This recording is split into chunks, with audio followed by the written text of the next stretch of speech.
अस्सलाम वालेकुम स्टूडेंट्स, आज का हमारा टॉपिक है यूरिनरी सिस्टम। हमने जो टॉपिक स्टार्ट किया हुआ है, जो हमारा मेन टॉपिक है वो है एक्सक्रीशन इन ह्यूमन बीइंग। तो कल तक के लेक्चर में हम ये डिस्कस कर चुके हैं कि एक्सक्रीटरी ऑर्गन कौन कौन से हैं। एक्सक्रीटरी ऑर्गन है लिवर और किडनीज। तो आपको ये भी आइडिया हो चुका होगा कल के लेक्चर से कि लिवर का भी एक बहुत ही इंपॉर्टेंट रोल है हमारी बॉडी में एज एक्सक्रीटरी ऑर्गन। और नंबर 2 हमने आज डिस्कस करना है किडनी को, लेकिन किडनी प्रॉपर एक सिस्टम में मौजूद है जिसे कहा जाता है यूरिनरी सिस्टम। तो ऐसा सिस्टम जिसके अंदर यूरिन फॉर्मेशन से लेकर इसके बाद जो यूरिन आप कह सकते हैं कि एक ऑर्गन से दूसरे ऑर्गन में जाके स्टोर होता है और फिर बॉडी से बाहर रिलीज़ हो जाता है, ये सारे के सारे जो ऑर्गन्स हैं वो मिलकर एक सिस्टम बनाते हैं जिसे कहा जाता है यूरिनरी सिस्टम। तो इस यूरिनरी सिस्टम के बच्चों 4 बेसिक कंपोनेंट हैं, ये ऑर्गन्स हैं। Number 1 kidneys, number 2 ureter, number 3 urinary bladder और नंबर 4 यूरेथ्रा। हम सबसे पहले डिस्कस करेंगे किडनीज को। तो आपको पता है कि हमारी बॉडी में लोअर एब्डोमिनल साइड पर या हमारे एब्डोमेन के अंदर मौजूद है अ पेयर ऑफ किडनी, यानी कि 2 किडनीज़ हैं, एक लेफ़्ट साइड पर और एक राइट साइड पर। इनकी अगर हम शेप की बात करें तो इनकी बीन शेप्ड है, यानी कि बीन की तरह की, लोबिये की तरह की शेप होती है किडनी की। अगर इसकी वेट की बात करें तो हमारी पूरी बॉडी का जो एक एडल्ट की बॉडी का वेट होता है उसका 1% से भी कम वेट है किडनी का। अगर हम लेंथ की बात करें पर किडनी तो 12 सेंटीमीटर है। अगर हम विड्थ की बात करें तो 6 सेंटीमीटर विड्थ में होती है और जिसकी थिकनेस है वो है 4 सेंटीमीटर। बेटा ये जो मेजरमेंट है ये एक एडल्ट किडनी की मेजरमेंट है। अगर हम बात करें ब्लड सप्लाई की तो आपको पता है कि जो आर्टरीज़ हैं वो हमेशा ऑक्सीजनेटेड ब्लड किसी ऑर्गन में लेकर एंटर होती हैं और डीऑक्सीजनेटेड ब्लड रिलीज़ होता है थ्रू वेन, यानी कि जो लीव करता है डीऑक्सीजनेटेड ब्लड किसी ऑर्गन को वो वेन के थ्रू होता है। तो रीनल का वर्ड जब भी आएगा बच्चों वो किडनी के लिए आएगा। तो वो ब्लड जो कि ऑक्सीजनेटेड है जो आर्टरी लेकर आ रही है किडनी की तरफ एंटर हो रही है उसे कहा जाता है रीनल आर्टरी, और जो डीऑक्सीजनेटेड ब्लड लेकर जाती है लीव करती है किडनी को वो है रीनल वेन। जब एक बार साइकिल चलता है, कार्डिक साइकिल जिसे हम कहते हैं, एक हार्ट बीट जब होती है तो टोटल जो 100% ब्लड रिलीज़ होता है हार्ट से उसका 20% डायरेक्ट जाता है किडनी की तरफ, यानी कि 10% लेफ़्ट किडनी की तरफ और 10% राइट किडनी की तरफ। अगर हम किडनी के फंक्शन देखते हैं तो 2 मेजर फंक्शन हैं। नंबर 1 ये हमारे ब्लड की सफाई करती हैं, क्लियरिंग ऑफ ब्लड करती हैं, और जो नाइट्रोजनस वेस्ट ये ब्लड में से फ़िल्टर कर लेती हैं उसको यूरिन की फॉर्म में बॉडी से बाहर रिलीज़ कर देती हैं। यानी कि रिलीज़ डायरेक्ट किडनी खुद नहीं करती, लेकिन जो मेजर काम है यूरिन की फॉर्मेशन वो कौन करता है, वो किडनीज़ करती हैं। किडनीज़ पर एक ग्लैंड भी मौजूद होता है, यानी कि 2 ग्लैंड्स हैं, पेयर ऑफ ग्लैंड है जिसे कहा जाता है एड्रीनल ग्लैंड। अगर हम बात करते हैं इसके एक्सटर्नल स्ट्रक्चर की, किडनी के स्ट्रक्चर की, तो यहाँ पर आपको नज़र आ रहा है कि इसकी शेप बीन यानी कि लोबिया की तरह है। एक इसका आउटर रीजन है जिसे कहा जाता है कॉर्टेक्स, एक इसका यानी कि ये वाला जो एरिया है ये कॉर्टेक्स है, और एक इसका इनर रीजन है जिसे कहा जाता है मेड्यूला। यहाँ पर देखें कि एक ग्रूव या आपको कह सकते हैं नोच की तरह का या डिप्रेशन नज़र आएगा। इस डिप्रेशन को इस तरफ भी इस डिप्रेशन को कहा जाता है, इस ग्रूव को कहा जाता है हाइलस। इसके अलावा यहाँ पर आपको एक ट्यूब की तरह का स्ट्रक्चर नज़र आ रहा होगा जहाँ से यानी कि जो किडनी है वहाँ से एक broader tube like structure arise हो रहा है जिसे आप सेंट्रल कैविटी भी कह सकते हैं। इसे कहा जाता है पेल्विक। यही पेल्विक नीचे की तरफ जाकर नैरो हो जाता है। बेटा ये इसका ब्रॉडर साइड है और ये इसका नैरो साइड है। जो नीचे की तरफ जाके जब नैरो हो जाता है तो उसे कहा जाता है यूरेटर। और किडनी के अंदर आपको यहाँ पर नज़र आ रहे होंगे ट्रायंगल टाइप स्ट्रक्चर नज़र आ रहे होंगे, कॉनिकल टाइप स्ट्रक्चर नज़र आ रहे होंगे जिन्हें कहा जाता है पिरामिड। और इन पिरामिड के अंदर ही बच्चों किडनी का या उसके इर्द गिर्द ही किडनी का एक इम्पॉर्टेंट फंक्शनल यूनिट है जिसे कहा जाता है नेफ्रॉन। तो एक किडनी के अंदर मिलियंस ऑफ नेफ्रॉन मौजूद हैं जो कि इसका फंक्शनल यूनिट है। इसके अलावा किडनी को एक मेम्ब्रेन भी कवर करती है जिसे कहा जाता है रीनल पेरिटोनियम। तो बच्चों किडनी का एक्सटर्नल साइड कॉर्टेक्स कहलाता है, उसका इंटरनल साइड मेड्यूला कहलाता है। जहाँ पर किडनी या इस तरह से फोल्डिंग जो नज़र आ रही है तो यहाँ पर एक नोच या डिप्रेशन बनता है, इसे हाइलस कहा जाता है। जो सेंटर में से जो ट्यूब लाइक स्ट्रक्चर अराइज हो रहा है जिसे सेंट्रल कैविटी कहते हैं उसे पेल्विक का नाम दिया गया है। जब यही पेल्विक नीचे की तरफ जाके नैरो हो जाती है तो यूरेटर बन जाती है, और इसके अंदर जो कॉनिकल शेप्ड स्ट्रक्चर हैं उन्हें पिरामिड कहा जाता है, और जो मेम्ब्रेन कवर करती है किडनी को उसे कहा जाता है रीनल पेरिटोनियम। अब हम यूरिनरी सिस्टम का सेकंड जो पार्ट है उसे डिस्कस करेंगे, जो कि है यूरेटर्स।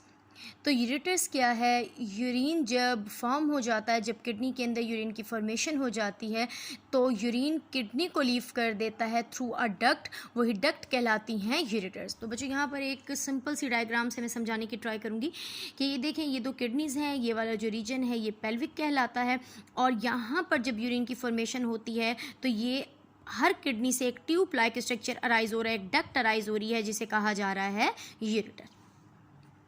इस डक्ट का जो साइज़ है यानी कि जो लेंथ है पर यूरेटर वो है 28 सेंटीमीटर। इसके अलावा जिसकी ओपनिंग है, ये वाली ओपनिंग देखें जिसमें वो यूरिनरी ब्लैडर के अंदर यूरिन को डाल देता है, उसको कहा जाता है यूरेटर ऑरिफिस।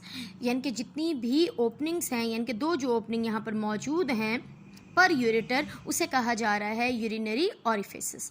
अब ये देखिए, यहाँ पर जो ओपनिंग थी किडनी में उसे कहा जा रहा था पेल्विक, और जब यही ट्यूब दोनों किडनी से अराइज होकर नीचे की तरफ नैरो हो जाती हैं तो इन्हें कहा जाता है यूरेटर।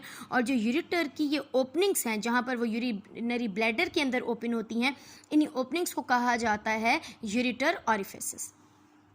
बच्चों ये ट्यूबुलर शेप में, यानी कि ये दो तरह की ट्यूब हैं जो कि कहाँ से आ रही हैं, जो कि किडनी से अराइज हो रही हैं। इनका फंक्शन क्या है? इनका फंक्शन ये है कि किडनी में जो यूरिन बना है उसको लेकर ये कहाँ लेकर जाती हैं? उसको लेती हैं किडनी से, पेल्विक वाले रीजन से, और उन्हें डाल देती हैं यूरिनरी ब्लैडर में। और इन दोनों यूरेटर की जो लेंथ है पर यूरेटर वो है 28 सेंटीमीटर।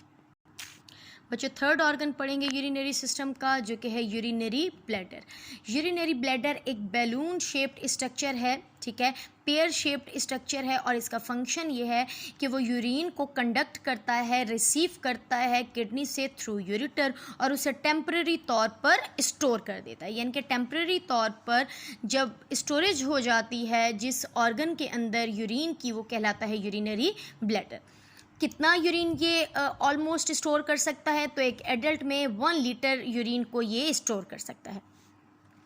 तो अगर यहाँ पर हम छोटी सी डेफिनेशन देखें तो ureters of both kidneys drain into urinary bladder. तो यूरेटर जो है दोनों किडनी से जो अराइज हो रहा है वो यूरिन को ड्रेन कर देता है यूरिनरी ब्लैडर के अंदर। इसके अलावा यूरिनरी ब्लैडर की साइड पर दो मसल्स मौजूद होते हैं जिन्हें कहा जाता है स्फिंक्टर मसल्स। बच्चों यहाँ पर यूरिनरी ब्लैडर की लोअर साइड पर दो मसल्स मौजूद हैं जिन्हें कहा जाता है स्फिंक्टर मसल्स, और इस स्फिंक्टर मसल का जो फंक्शन है वो है यूरिनेशन का कंट्रोल, यानी कि यूरिन का कंट्रोल। आपने देखा होगा बच्चों ये एक रिफ्लेक्स होता है छोटे बच्चों में, जैसे ही यूरिन की फॉर्मेशन होती है वो यूरिनेट कर देते हैं, यूरिन को एक्सक्रीट आउट कर देते हैं, यूरिन को रिलीज़ कर देते हैं। जबकि जैसे जैसे हम बड़े होते जाते हैं हमारे अंदर एक रिफ्लेक्स आता जाता है कि हम यूरिन को कंट्रोल करते हैं और उसके बाद एक प्रॉपर सूटेबल कंडीशन में ही हम यूरिनेट करते हैं। तो तब तक स्फिंक्टर मसल्स ही वो मसल्स हैं जो यूरिन को बाहर रिलीज़ होने नहीं देते और उसे किसके अंदर रखते हैं? यूरिनरी ब्लैडर के अंदर रखते हैं। यानी कि अगर स्फिंक्टर मसल ना हो तो जितना भी यूरिन की फॉर्मेशन हो वो सारा का सारा हमारी बॉडी से रिलीज़ होता जाए। तो बच्चों आई होप आपको स्फिंक्टर मसल का सही से समझ आ गया होगा। यूरिनरी ब्लैडर क्या है? यूरिनरी ब्लैडर वो बैलून शेप, वो पेयर शेप्ड स्ट्रक्चर है जिसके अंदर यूरिन टेम्पररी तौर पे स्टोर होता है, और उसकी ओपनिंग से पहले क्या मौजूद है? स्फिंक्टर मौजूद है जो क्या करते हैं? यूरिन को रिलीज़ होने नहीं देते जब तक हमारे अपनी विल नहीं होती, जब तक हमारा अपना रिफ्लेक्स नहीं होता। तो जो तीन ऑर्गन हमने पढ़े हैं, किडनीज जिसके अंदर फॉर्मेशन होती है यूरिन की, यूरेटर जो कि यूरिन को रिसीव करता है किडनी से और डाल देता है यूरिनरी ब्लैडर में जहाँ पर वो हो जाता है टेम्पररी स्टोर। और बच्चों जब यूरिनेट हम करते हैं तो यूरिनेशन के दौरान जब यूरिन रिलीज़ होता है तो यूरिनरी ब्लैडर ऑब्वियसली एम्प्टी हो जाता है, खाली हो जाता है। इस डेफिनेशन की जो टर्मिनोलॉजी है वो कहलाती है मिक्सचरेशन। मिक्सचरेशन क्या है? Empty of urinary bladder from urine, यानी कि वैसे यूरिन का बाहर रिलीज़ होना बच्चों यूरिनेशन कहलाता है, और इस दौरान यूरिनरी ब्लैडर का खाली होना कहलाता है मिक्सचरेशन। और बच्चों लास्ट में है एक स्मॉल ऑर्गन जिसे कहा जाता है यूरिथ्रा। यूरिथ्रा बच्चों एक्चुअली वो ओपनिंग है जो कि पाई जाती है यूरिनरी ब्लैडर के एंड पर, जैसा कि यहाँ पर मौजूद है यूरिथ्रा, ठीक है। तो जो यूरिथ्रा है, urine leaves the body from bladder through a tube through a duct called urethra. Urine body से बाहर रिलीज हो जाता है बेटा, ये कहाँ पर मौजूद है, ये मौजूद है यूरिनरी ब्लैडर के एंड पर, और इसी के थ्रू ये वो ओपनिंग है, ये वो ट्यूब है जिसके थ्रू यूरिन बॉडी से बाहर रिलीज हो जाता है। जो ये यूरिथ्रा है, जो ओपनिंग है बेटा, मेल और फीमेल दोनों ही डिफरेंट ऑर्गन में मौजूद है। यूरिथ्रा ओपन होती है इन फीमेल इन विजाइना, यानी कि विजाइना वो ऑर्गन है जिसके अंदर यूरिथ्रा ट्यूब मौजूद है इन फीमेल, और मेल के अंदर यूरिथ्रा मौजूद होता है उसके स्ट्रक्चर, उसके ऑर्गन पेनिस के अंदर। आई होप आप लोगों को ये चारों ही टॉपिक समझ आ गए होंगे, ठीक है। तो यूरिनरी ब्लैडर यूरिनरी सिस्टम जिसके 4 मेजर कंपोनेंट हैं। Number 1 kidneys, ureter, urinary bladder और यूरिथ्रा। किडनी जिसका बेसिक स्ट्रक्चर है नेफ्रॉन, उसी से ही बनता है यूरिन, तो किडनी के अंदर बनेगा यूरिन। दोनों ही किडनी से यूरेटर यूरिन को रिसीव करेगा और डाल देगा यूरिनरी ब्लैडर में, जहाँ पर वो टेम्प्रेरी बेसिस पे स्टोर होगा और यूरिथ्रा के थ्रू बॉडी से बाहर रिलीज हो जाएगा।